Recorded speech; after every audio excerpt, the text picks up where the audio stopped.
owned a lot of cattle and horses, and they were known for their generosity. So they would just sit around, and more people would come, and they would drink and shoot the breeze and say hello. And they would kill and slaughter cows. They do sometimes? Oh yeah, sometimes dogs, but mostly cows and pigs and chickens, and they would cook it just so they have what's called pulutan, or the meat that they have with their drinks.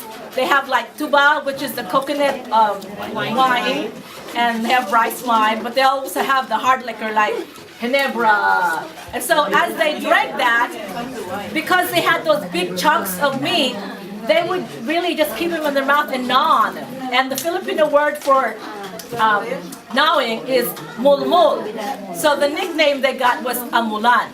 So that is not the name of the family, but because the family is composed of many strong women who, when they got married, they lost the Denina name. We say Denina Amolan, which encompasses everybody in the bloodline, and not just the bloodline, but those that are part of the family by affinity.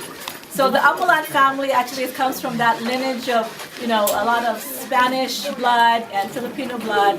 And as they grew, and in the Philippines, they have large families, 6 to 20, and even like in our immediate branch of the Deninas under Macario 1, Antonino Denina married his first wife and had 6 kids.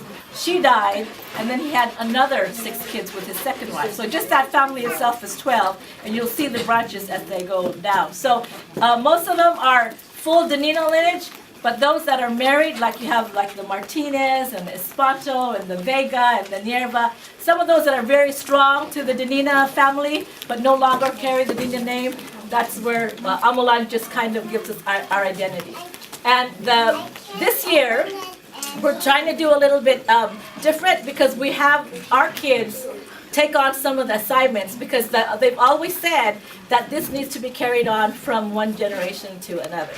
And so Uncle Bernie last night on the bus trip, he's saying, you know what, some of these chapters are coming to an end. So we said, yeah, Uncle Bernie, but it's only chapter 1. So you got to still do chapter 2 until the other generations are big enough.